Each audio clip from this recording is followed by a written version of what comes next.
This is the market video for the week of December 22nd, 2014.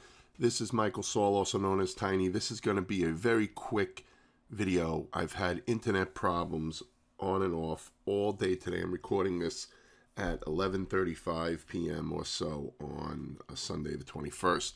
Last week, we pulled back.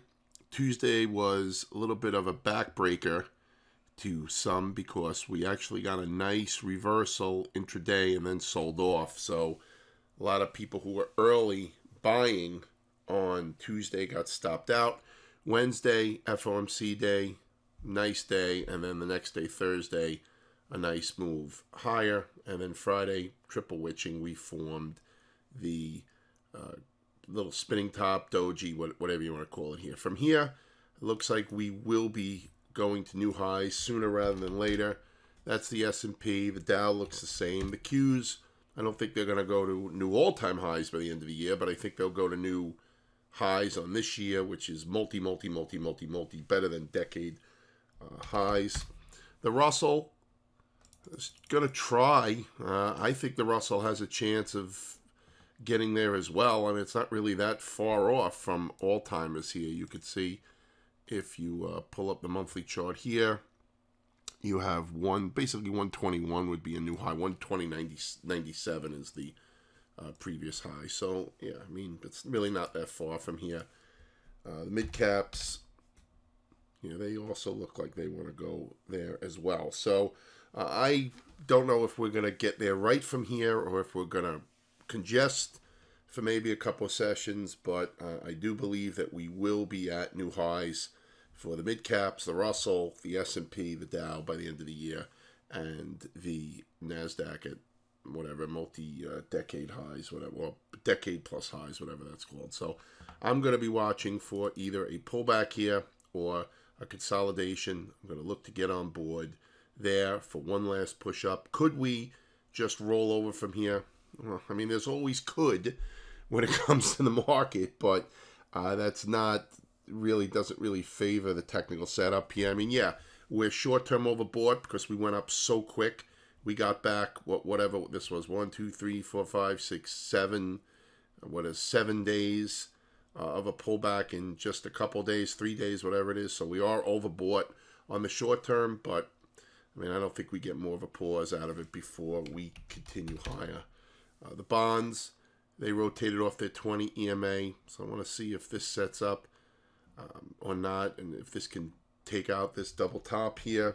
Gold, yeah, gold still looks corrective here to me, and we did come out of this channel. I mean, it's a real sloppy channel. You could see how it slices through a lot of these candles, but now we have a little, what I call a sidecar pattern.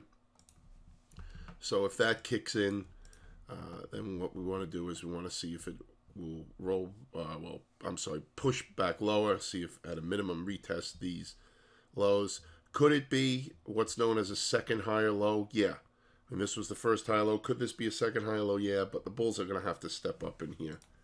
Okay, silver, similar pattern.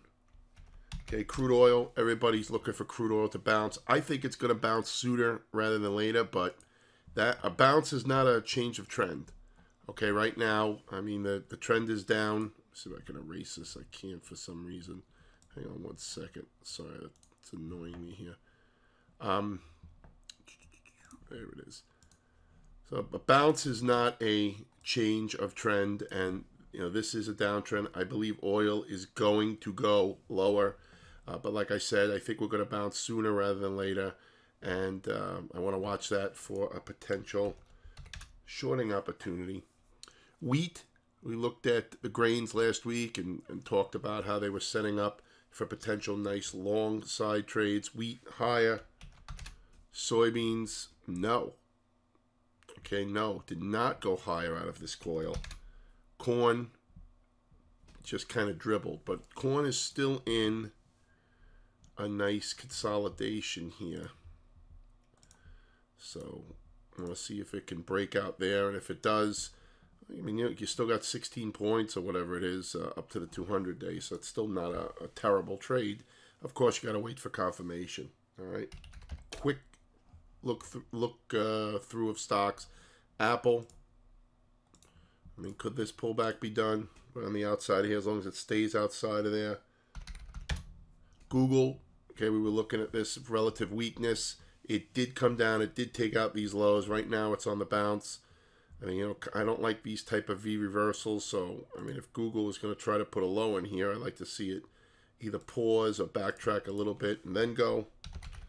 Amazon, yeah, I mean, Amazon doesn't look good at all. Amazon looks like it may want to test the lows.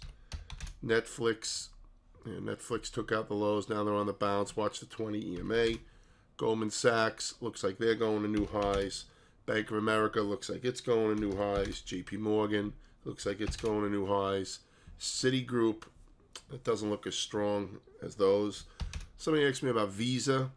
Yeah, Visa is looking pretty good. I mean, it's extended, but it's strong. It's showing good relative strength. It may get some end of year window dressing. MasterCard is lagging. If you're looking at laggards, MasterCard is lagging Visa. So if Visa breaks, MasterCard may want to catch up. We want to watch that. American Express, similar. Okay, but Visa and MasterCard, in my opinion, if Visa can break out, you could play MasterCard as a laggard if that's your the way you take your coffee, right? As they say, if that's what you like to do, if you like to take laggard trades.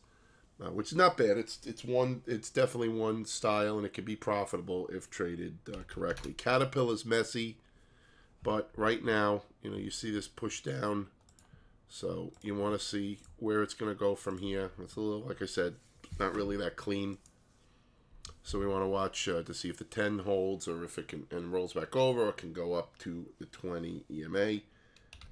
What else was I looking at? Yeah, EA, Electronic Arts looks nice. All right.